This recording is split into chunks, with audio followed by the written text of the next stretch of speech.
Karena hidup itu tidak pernah mati. Walaupun orang tua kita hari ini tidak bersama kita lagi secara fisik, tetapi secara spiritual, secara rohani, beliau tidak pernah mengalami kematian. Beliau ada di sini.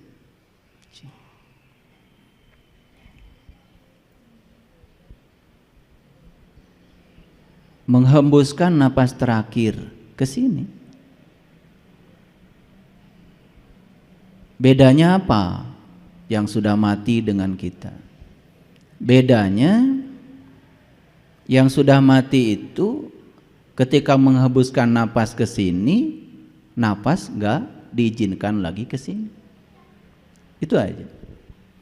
Dan kita yang masih hidup ini, ketika kita menghembuskan napas ke sini, nafas itu cerdas, karena masih ada tugas yang harus diselesaikan, dan tubuh ini masih layak pakai untuk digunakan sebagai kendaraan, maka nafas ke sini balik lagi, memberikan pinjaman kehidupan lagi kepada kita. Jadi sebetulnya kita ini sekarang sudah mengalami hidup mati. Karena napas itu masuk berarti hidup, keluar berarti mati, masuk lagi hidup, keluar mati. Jadi lampu yang ada di masjid ini tidak hidup terus, ini hidup mati. Karena di PLN itu pembangkit listriknya itu adalah pembangkit listrik arus bolak-balik. Arus bolak-balik tegangannya itu dari 0 maksimum ya sekitar 220 akar 2 volt, turun lagi minimum negatif polarisasinya, naik lagi begitu. Jadi seperti itu, seperti gelombang. Cuma karena PLN itu frekuensinya 50 Hz, 50 Hz itu berarti dalam 1 detik terjadi 50 kali hidup mati. Mata kita tidak sanggup lagi untuk mendeteksi 50 kali hidup mati, lalu kita mengatakan seakan-akan lampu ini hidup terus. Karena kita tidak punya knowledge. Saya kalau ngasih ujian sama mahasiswa yang sederhana saja. Apakah lampu di rumah Anda itu hidup mati atau hidup terus? Udah itu aja soalnya. 5 jam ujiannya. Udah, kalau dia bisa menguraikan terus sampai bagaimana prinsip kerja generator listrik, bagaimana generator menghasilkan GGL induksi, bagaimana kumparan berputar dalam medan magnet sehingga timbul yang namanya arus listrik, apa bedanya arus listrik AC dengan DC, diuraikan tuh. Kalau mahasiswa cerdas keluar tuh rumus-rumusnya. Dari satu pertanyaan itu dia bisa menjelaskan secara detail. Itu namanya orang berilmu. Makanya orang berilmu itu sudut pandangnya luas. Makanya alam semesta itu disebut universe. Uni itu artinya kumpulan, versi itu sudut pandang. Universe berarti kumpulan sudut pandang. Lahirlah berbagai macam ilmu, matematika, fisika, kimia, biologi, kosmologi, astrofisika, astronomi, geofisika, biologi, macam-macam. Berbagai macam ilmu kedokteran, gak ada habis-habisnya. Semua ilmu itu sudut pandang. Yang dipandang sama, objeknya alam yang sama, yaitu alam semesta ini dengan segala isinya. Objeknya semuanya sama, sudut pandangnya berbeda. Ada yang namanya sosiologi, ada namanya psikologi, ada namanya antropologi, macam-macam banyak ilmu.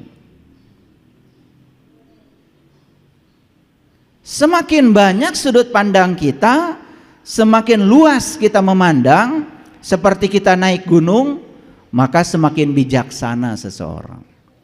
Yang masih gampang menyerang orang lain, ketika orang lain berbeda dengan dirinya, dianggap salah, dihakimi, bahkan mengeluarkan kata-kata yang tidak senonoh, tapi ingin dianggap orang terhormat, itu ciri sebenarnya ilmunya nggak kemana-mana.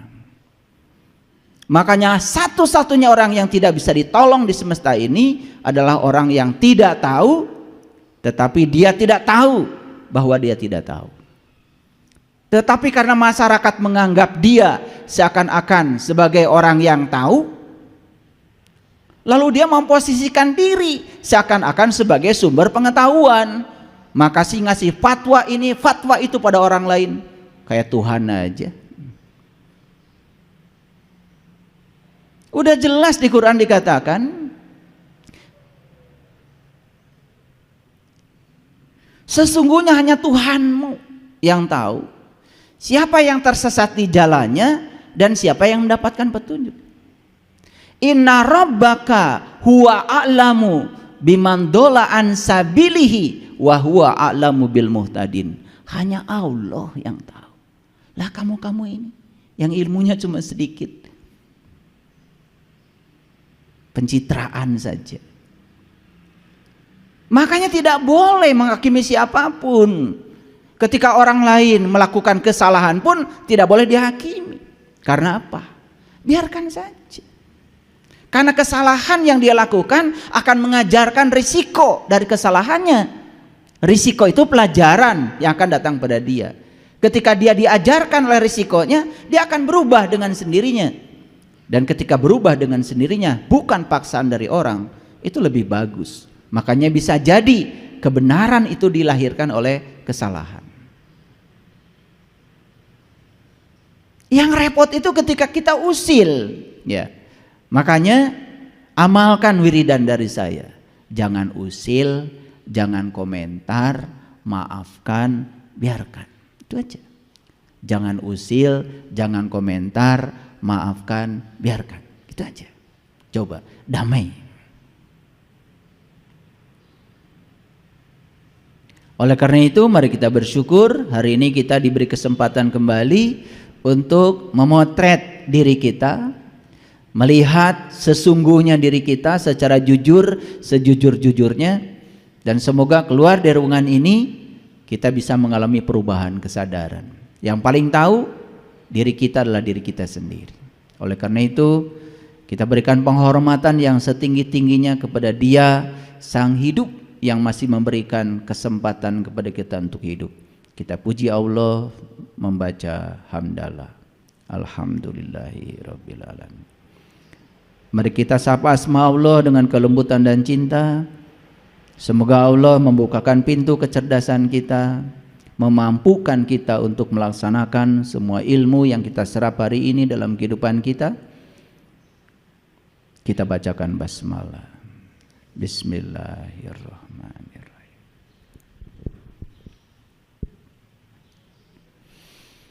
Judul kita hari ini agak unik. Saya beri judul hidup itu 10% masalah dan 90% sikap terhadap masalah. Jadi berapa persen? 100%. Mana yang paling besar bobotnya? Masalah atau sikap? Yang paling besar bobotnya adalah sikap terhadap masalah. Ada orang menghina kita,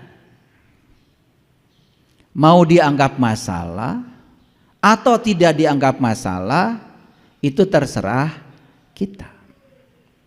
Karena sesungguhnya masalah itu tidak ada awalnya, diadakan oleh kita. Sekarang anggap saja itu masalah, karena dia telah menyakiti saya, dia telah menghina nama baik saya. Anggap itu masalah. Bibitnya itu cuma 10%. Tapi begitu kita lapor ke polisi, pencemaran nama baik, meluangkan waktu, harus di BAP, perlu pengacara,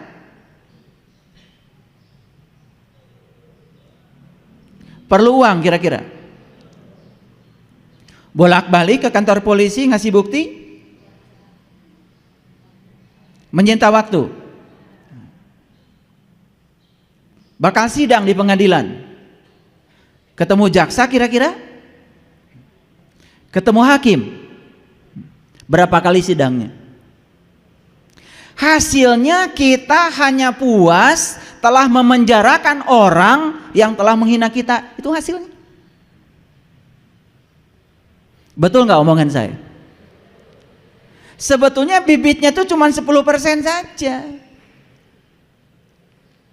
Masalah besarnya itu diciptakan oleh ego kita sendiri, pikiran kita sendiri, diri palsu kita. Ujung-ujungnya hanya puas kita telah berhasil memenjarakan orang, mencelakakan orang yang kita sebut telah menyakiti kita. Sibuk nggak kita? Sibuk apa kita? Bodoh nggak kita? Yang cerdas, nih yang cerdas. Ketika dia menghina saya, ya saya tidak akan terhina. Karena sesungguhnya dia menghinakan dirinya sendiri. Kalau saya tidak mengizinkan diri saya terhina, ya saya tidak akan terhina. Saya juga tidak sakit hati kok. Kenapa? Karena sakit hati itu bukan buatan orang yang menghina kita, buatan pikiran kita. Karena pikiran ingin orang itu seperti yang kita mau. Ketika orang tidak seperti yang kita mau, maka kita sakit hati. Orang yang sadar, sesadar-sadarnya tahu kalau sakit hati buatan dirinya, bukan buatan orang. Buat apa saya repot-repot kesana kemari? Ya sudah, saya maafkan saja. Selesai? Ada masalah? Tidak ada. Jujur ya. Jujur nih, wajah-wajah sibuk semua nih kelihatan. Ini wajah-wajah 90% ini. Ini wajah-wajah 90%. Wajah-wajah ruwet.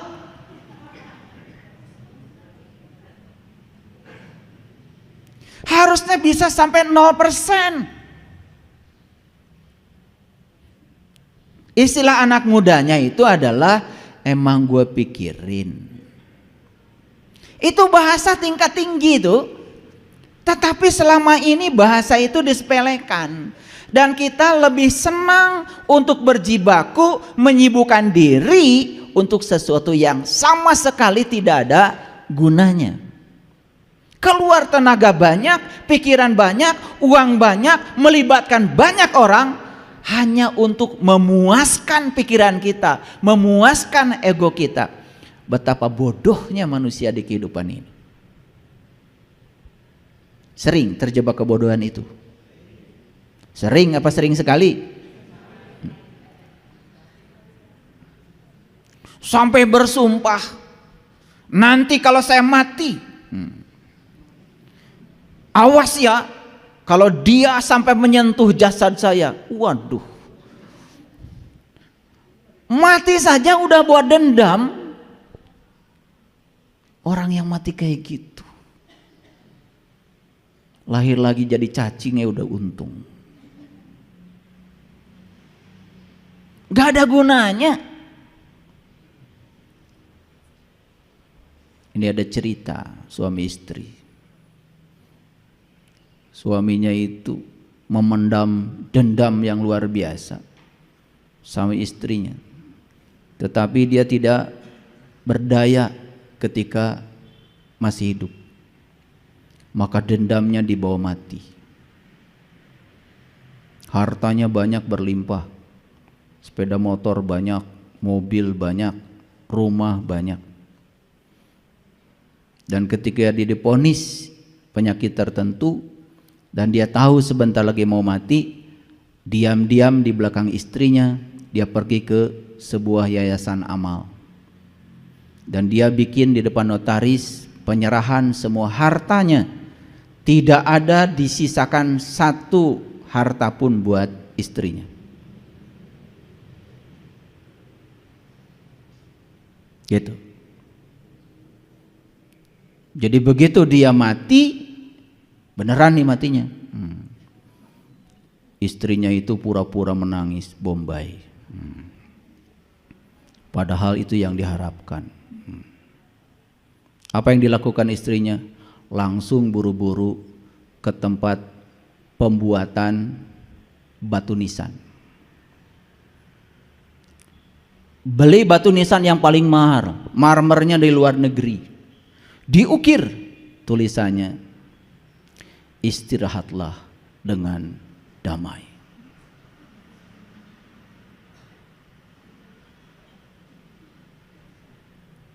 Proses pemakaman mewah karena duitnya banyak. Batu nisan pun yang mahal. 3 hari setelah pemakaman selesai, dia baru mencari surat-surat. Ternyata semua surat-surat berharga sudah tidak ada di rumah lagi. Datanglah dari Yayasan Amal untuk mengambil semua harta karena sudah terjadi perjanjian di depan notaris. Kira-kira kecewa nggak istrinya ini? Kecewa berat. Apa yang dilakukan? Pergi ke tukang batu nisan lagi. Mas, maaf kemarin ada yang tertinggal. Apa? Tulisannya kurang lengkap. Bu, selama saya jadi tukang batu nisan, tulisannya sudah sempurna, Bu. Istirahatlah dengan damai. Belum. Tambahkan sedikit lagi, sampai aku datang. Lengkap ya tulisannya. Istirahat dengan damai sampai aku datang. Ini dua-duanya memendam dendam. Yang suami memendam dendam sampai dibawa mati, yang istri pun nanti tunggu tanggal mainnya. Gitu. Jadi ingin memuaskan dendam ketika mati karena harta sudah dipindah tangankan di Yayasan Amal. Luar biasa. Ini mati model apa kayak gini? Sama sekali tidak memenuhi ayat la tamutuna illa wa antum muslimun. Janganlah kau mati kecuali sudah menjadi orang yang pasrah total kepada Allah, masih menolak kenyataan hidup. Ini kenapa? Ini kira-kira tipe suami istri 10% atau 90%? Seperti siapa? Seperti siapa? Tuh yang ketawanya paling kenceng itu. Ngaji harus begitu, harus tertawa kenceng, mentertawakan diri sendiri. Jangan-jangan saya masih tipe 90%. Apapun jadi masalah. Orang yang tipe 90% ini apapun jadi masalah. Orang baik saja masalah bagi dia. Apalagi orang yang buruk. Coba. Kesulitan udah jelas jadi masalah, tidak jadi peluang. Apalagi ya, peluang saja jadi masalah, apalagi kesulitan bagi dia. Orang yang kayak gini, peluang saja masalah bagi dia, apalagi kesulitan. Jadi tidak ada di kehidupannya itu yang baik. Semua sudut pandangnya dalam otaknya dia itu buruk semua. Kenapa bisa begitu? Satu, karena dia mengizinkan pikirannya selalu buruk. Yang kedua, dia juga terdidik di tempat yang buruk.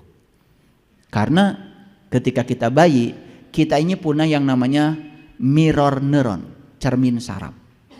Jadi semua yang kita saksikan itu akan tercerminkan di alam bawah sadar otak kita. Dan itu akan nampak suatu saat pada saat kita dewasa. Itu yang disebut dengan long term memory. Dan itu harus disembuhkan. Sangat berbahaya. Nah, kenapa saya berbicara ini? Ini penting. Ini penting. Karena kadang-kadang kita ini kalau tidak disadarkan gak sadar-sadar. Karena selama ini kadang-kadang menganggap, wah kurang apa ibadah saya, kurang apa doa saya. Wah semua doa apal. Semua doa untuk mengatur Allah supaya Allah takluk dan taat pada keinginan kita, apal semua. Dan ketika Allah takluk pada keinginan kita, bangga kita mengatakan, Allah mengabulkan doa saya. Padahal sebenarnya di balik kata-kata itu sedang ingin memamerkan pada orang, lihat Allah saja sama saya nurut gitu sebetulnya. Lalu Allah bingung, yang Tuhan lu apa gua, kata Allah. Ya kan? Karena kita diajarkan dari kecil begitu, terus ya diajarkan ngatur-ngatur Allah supaya Allah itu takluk dan taat sama keinginan kita. Kapan kita mau berserah diri kepada Allah? Ngakunya sih muslim, padahal muslim itu gelar tertinggi yang diberikan Allah untuk mereka yang sudah pasrah total kepada Allah. Maka saya tidak suka dengan istilah muslim non muslim karena perbedaan keyakinan. Bagi saya muslim non muslim adalah soal akhlak, bukan soal keyakinan. Maaf, bisa jadi orang itu keyakinannya berbeda dengan saya, tapi dia sangat pasrah dalam kehidupannya kepada Allah. Bagi saya no problem, bagi saya dia adalah muslim. Bagi saya ya boleh berbeda, karena selama ini kan muslim non muslim berdasarkan atributnya, lebih mementingkan atributnya, bukan akhlaknya, bukan perilakunya, bukan karakternya, bukan sifatnya. Saya banyak sekali punya sahabat yang keyakinannya berbeda dengan saya, tapi dalam hidupnya sudah penuh dengan kebahagiaan karena sudah bisa menerima semua hal yang tidak diinginkan dalam hidupnya. Bahkan dia bisa merayakan semua hal yang tidak diinginkan seperti dia menerima hal yang dia inginkan. Itu muslim itu. Cirinya apa? Wajahnya itu bersinar, ringan kalau bicara. Iya, beda kan kalau orang yang berat, punya uang 100 juta dipinjemin 100 ribu saja. Oh, saya baru kemarin beli tanah 100 juta. Sombongnya tetap aja, minjemin kagak, karena baru beli tanah 100 juta, padahal pinjamnya cuma 100 ribu. Giliran dipinjamkan 100 ribu, 3 hari janji gak ngasih, udah ditelepon 2 hari sebelum janji itu tiba. Pusing gak orang kayak gitu? Kira-kira tipe 10% atau 90% macam kayak gini? Seperti siapa? Selalu ada pertanyaan seperti siapa ya hari ini. Jadi hidup itu adalah 10% apa yang terjadi pada kita, 90% bagaimana kita menanggapinya. Jadi sebetulnya 10% itu apa yang terjadi, tetapi 90% kita menanggapinya. Itu yang membuat kita menjadi sangat sibuk dengan kehidupan ini. Terasa? Kalau belum terasa, sabar, kita akan masuk situ. Nanti juga suatu saat akan terasa, oh itu saya banget, oh itu gua banget. Sholat sudah, bolak-balik ke Mekah sudah, tahajud juga kurang gimana rajinnya, bangun malam luar biasa, tetapi itu coba jadi robot, hanya menjalankan ritual tanpa kesadaran. Hasilnya tidak ada yang berubah. Lupa bahwa Nabi Muhammad diutus ke dunia untuk menyempurnakan akhlak. Semua ritual itu adalah sarana untuk menyempurnakan akhlak, tools, instrumen, tetapi itu dijadikan tujuan oleh kita. Kalau rakaat sholat kita sudah banyak, rasanya kita sudah banyak tabungan kita untuk sampereun jaga di akhirat. Kan begitu kata-katanya, betul? Sampereun aya nama eueuh kosong, karena semuanya buat jaga. Itulah kadang-kadang kita suka bodoh, terus aja membawa diri kita oleh pikiran ke masa depan, lalu tidak pernah hadir di sini, saat ini, sekarang. Padahal hidup itu adalah di sini, saat ini, sekarang. Yang menentukan masa depan kita adalah saat ini kau buat apa. Jadi hidup itu awalnya sederhana karena cuma 10%. Selanjutnya menjadi rumit karena ditambah 90%. Apalagi yang 90% itu adalah respon-respon yang negatif terhadap semua hal yang terjadi dalam hidup. Tidak ada baiknya. Bayangkan, hidup yang kayak gitu tidak layak dihidupi karena kita telah menciptakan neraka bagi diri kita sendiri. Jadi siapa pencipta neraka? Pikiran kita. Kalau pikiran bisa menciptakan neraka, berarti pikiran juga bisa menciptakan surga. Dan selama ini salah kaprah, kita menganggap surga dan neraka itu ciptaan Allah. Surga dan neraka adalah ciptaan pikiran kita sendiri. Belum selesai. Ya, kita lanjutkan dulu. Saya cerita sedikit tentang pikiran. Ada kata-kata bijak, jangan hiraukan masalah. Abaikan justru pikiran-pikiran negatif tentang masalah. Kita selama ini sering berfokus pada masalah. Kalau masalah diabaikan, justru fokus kita ke sini. Ada pikiran apa di dalam diri saya tentang masalah? Ketika pikiran sedang memproduksi pikiran-pikiran negatif tentang masalah, maka yang 10% itu membumbung menjadi 100%. Dibesarkan 90% oleh kita sendiri. Itulah pola kerja pikiran. Jadi pikiran itu ibarat parasut ya, hanya berfungsi ketika terbuka. Pernah lihat orang terjun payung? Pernah ada berita orang terjun payung kemudian meninggal? Gara-garanya cuma satu, karena parasutnya tidak terbuka. Begitu parasut tidak terbuka, ya sudah, dia akan mengalami percepatan jatuh bebas dalam fisika, free fall. Dia akan jatuh bebas tanpa hambatan. Tetapi begitu ada payungnya terbuka, dia bisa kendalikan mau hinggap di tempat mana. Itu bedanya. Makanya orang-orang yang hari ini pikirannya masih tertutup, persis seperti orang terjun payung, parasutnya tidak terbuka. Dan orang-orang yang terbuka pemikirannya biasanya gampang untuk bisa menerima pandangan dari orang lain. Makanya dia akan menjadi kaya sudut pandang. Pernah nggak menyaksikan orang yang kekeh dengan pikirannya sendiri, sulit untuk menerima kritikan, sulit untuk menerima pandangan dari orang, asapang benerna, asapang akangna, merasa diri paling benar. Orang yang tertutup pikirannya seperti itu, persis seperti orang yang terjun payung, parasutnya tidak terbuka. Ayo, sudah berapa lama kita memiliki pikiran yang tertutup? Sudah berapa lama? Sudah terlalu lama. Makanya pikiran kita sudah kronis ini, sudah sangat kronis.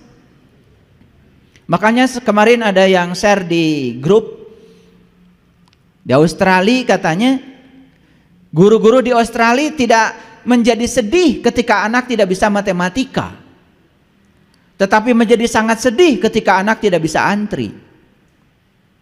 Kenapa? Karena antri itu implikasinya sangat luar biasa. Satu, ketika antri belajar bersabar. Dua, ketika antri belajar untuk menghargai orang lain dan diri sendiri. Karena Anda datang paling belakang, ya sudah, Anda di belakang. Ini datang belakang tapi pengen selalu paling depan. Itu kan orang-orang yang culas. Ini soal akhlak, ini soal akhlak. Saya sering menyaksikan kejadian ini bahkan ketika saya sedang melaksanakan ibadah. Maaf. Kadang-kadang ini bisa terjadi di tempat yang disebut kota suci.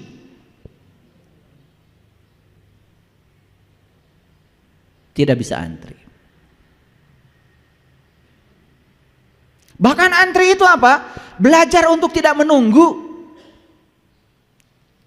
Orang yang selalu menunggu, dia selalu ditarik oleh pikirannya ke masa depan, pasti akan menderita. Saya sampai hari ini tidak pernah menunggu. Makanya kemana-mana saya baca buku yang menyenangkan saya bawa musik yang menyenangkan saya, dan saya tidak mau menunggu, karena menunggu berarti membunuh waktu. Terlalu banyak yang bisa kita lakukan. Bahkan ketika ada antrian yang panjang atau harus menunggu dalam waktu yang panjang, kita bisa melakukan pelayanan pada diri sendiri yang paripurna untuk menyenangkan diri sendiri yang bermanfaat. Bukankah itu luar biasa? Jadi masuk akal kalau orang Australia ya sangat khawatir ketika anak tidak bisa antri. Karena apa?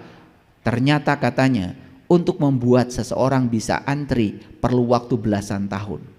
Tapi untuk bisa matematika hanya perlu kursus 6 bulan.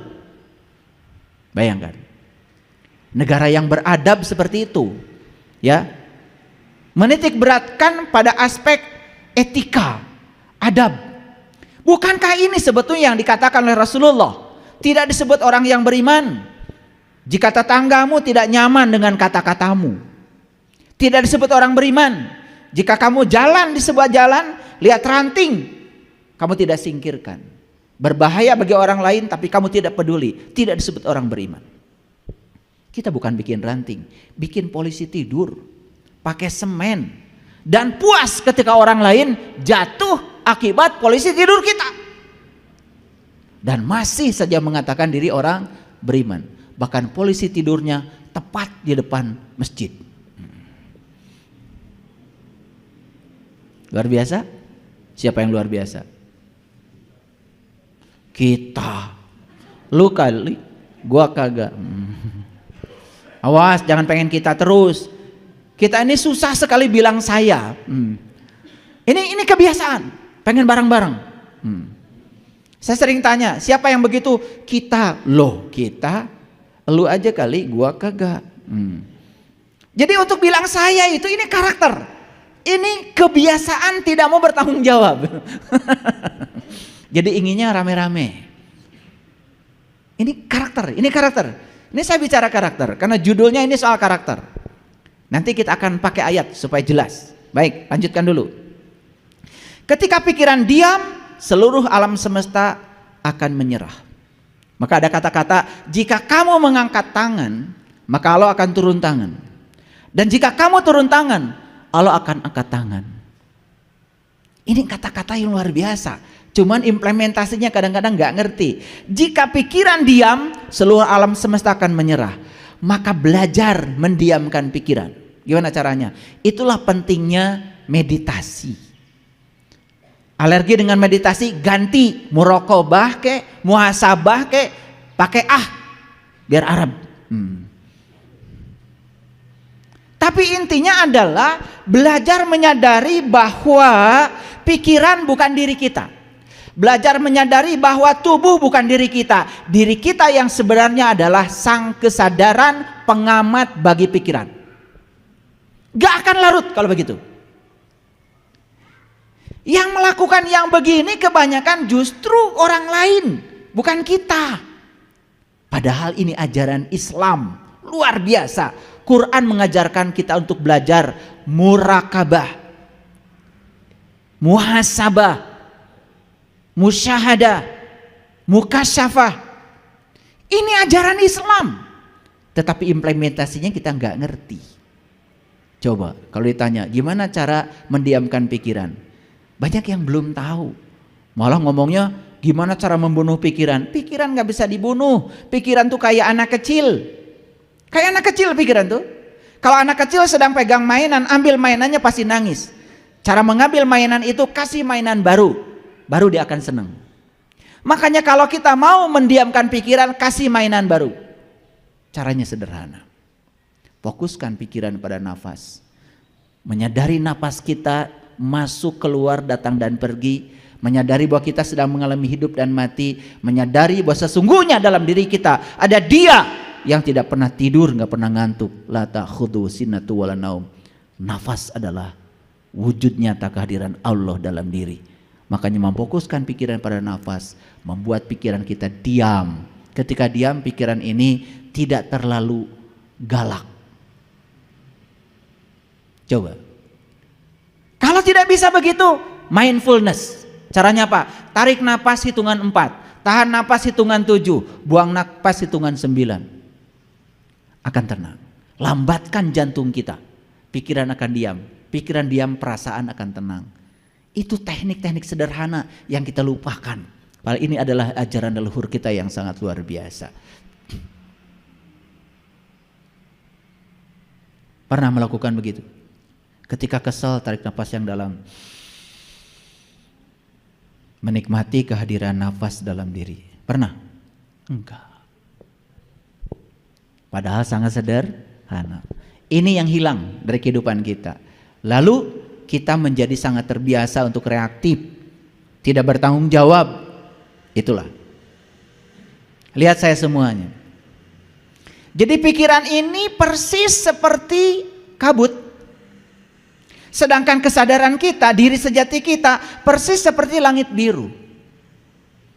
Coba, Langit tetap saja biru, ada kabut, tidak ada kabut. Kabut itu kadang hitam, kadang putih, ada dan tiada. Tapi langit tetap aja biru. Makanya orang-orang yang sudah menjadi langit biru, yang sudah berkesadaran tinggi, bahasa Qur'annya sudah mencapai sakinah, itu dilambangkan dengan teratai. Teratai itu semakin kotor tempat dia tumbuh, semakin indah dan bening bunganya. Makanya teratai menjadi lambang meditasi. Makanya orang bijak mengatakan, jadilah langit biru, jadilah layar. Pernah lihat layar?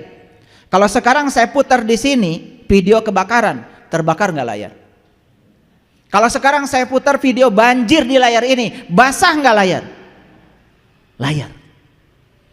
Ada video kebakaran tidak terbakar, ada video banjir tidak basah, layar.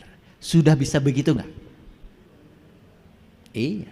Kebanjiran kalian mah basah, ada kebakaran gosong. Kapan mau bahagia kalau begitu? Ini namanya belum mencapai sakinah. Tapi ngomong sakinah udah pinter ya? Iya, kalian kan begitu. Setiap orang nikah semoga samawa. Ketiganya bu, naon samawa teh? Ah duka. Karena kita terbiasa latah ngikutin apa kata orang. Padahal samawa itu sakinah, mawadah, warahmah. Itu terjadi bukan hanya untuk pasangan pernikahan, bukan. Sakinah itu untuk pasangan kita. Karena manusia itu diciptakan Allah sudah berpasangan. Pasangan itu jasmani dan ruhani. Pasangan itu jasmani dan ruhani. Kalau sudah selaras jasmani dan ruhaninya, itu namanya sudah sakinah. Suami istri itu tidak mungkin selaras. Apalagi belum bisa menerima dan menghargai perbedaan. Yang terjadi sengketa terus. Apalagi tidak tahu tujuan menikah. Tujuan menikah itu cuma satu, latihan menerima dan menghargai perbedaan. Karena Anda dengan saya beda. Ini malah saling memaksakan persamaan. Bikin dalil-dalil. Sebagai istri, awas. Kamu tidak akan masuk surga sebelum dapat restu dari saya. Walaupun suaminya binal kayak apa, pinter kalau bikin dalil begitu. Nurut sama suami atau tidak? Wah.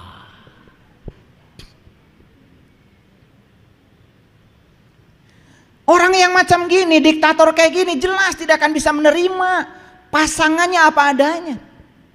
Dia ingin pasangannya seperti yang ada di pikirannya. Ketika tidak seperti yang ada di pikirannya, out. Dan yang lucu, ini dilakukan oleh orang-orang yang mengatakan dirinya adalah tokoh-tokoh agama. Tidak cocok dengan pasangan, cerai.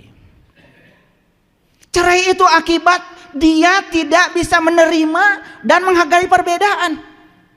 Ingin pasangannya sama dengan yang dipikirkannya. Padahal jelas-jelas cara berpikir beda, jenis kelaminnya beda, dibesarkan di keluarga yang berbeda, pendidikan juga berbeda, adat istiadat juga berbeda, cara berpakaian juga berbeda, fisiologi berbeda, psikologinya berbeda.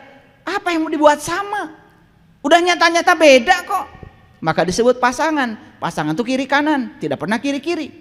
Kan disebutnya ya aju aja. Saya khawatir ya, kalau ini dilakukan oleh tokoh-tokoh, kemudian ke bawahnya pada ngikut. Seakan-akan menceraikan pasangan itu sah-sah saja. Padahal jelas tidak bisa menerima dan menghargai perbedaan. Kalau di rumah saja di level kecil sudah tidak bisa menerima dan menghargai perbedaan, gimana dia dengan level besar? Maka di luar pun dia menyerang terus. Setiap yang berbeda dengan dirinya dia serang, dia hakimi. Begitu. Gak ada etika. Bahkan ujungnya sebetulnya kan patut diragukan imannya. Kalau orang sudah bertauhid nggak kayak gitu. Seperti Allah menerima semua kita apa adanya. Hebat nggak Allah? Yang jahat tetap bernafas, yang baik-baik bernafas. Allah itu begitu. Tidak tersinggungan kayak kalian. Hebat. Dia menunjukkan kemahakuasaannya luar biasa. Makin maha kuasa, makin dekat dengan yang dikuasainya. Makanya kata Allah, berbuat baiklah kamu sebagaimana aku berbuat baik kepadamu. Wa ahsin kama ahsanallahu ilaika. Jadi mekanisme perbuatan baik itu baru disebut baik kalau cara melakukannya persis seperti Allah melakukannya kepada kita, tanpa keinginan, tanpa muatan. Keren gak kalau hidup kayak gitu? Keren. Tidak ada yang saling menyakiti, saling melukai. Kalau kita sadar dengan itu luar biasa. Hidup itu penuh berkah, penuh kebahagiaan. Saya dapat WA dari seseorang, ayah, alhamdulillah, setelah saya berpisah dengan suami saya, sekarang saya lebih bahagia. Sebentar, saya bilang, kamu itu bukan bahagia, cuman kamu tidak ada lawan bertengkar saja sementara waktu. Tanda tanya, supaya datang sama saya. Ntar dijelas, karena nggak mungkin di WA kan. Dia mengatakan bahagia, padahal dia itu cuman sedang istirahat dari bertengkar sementara waktu. Nanti juga ketika dapat sparring partnernya lagi, ya begitu lagi. Karena dia tidak bisa membedakan apa bahagia apa senang. Senang tuh mendapat. Dia baru mendapat yang diinginkan. Karena ingin suaminya pergi dari rumah, senang. Apa itu bahagia? Bukan. Bahagia itu kita sudah tidak terganggu, dia ada, dia tidak ada. Bahagia itu adalah sakinah awalnya. Setelah sakinah mawadah, baru warohmah. Jadi bahagia itu selesai kamu dengan diri kamu sendiri.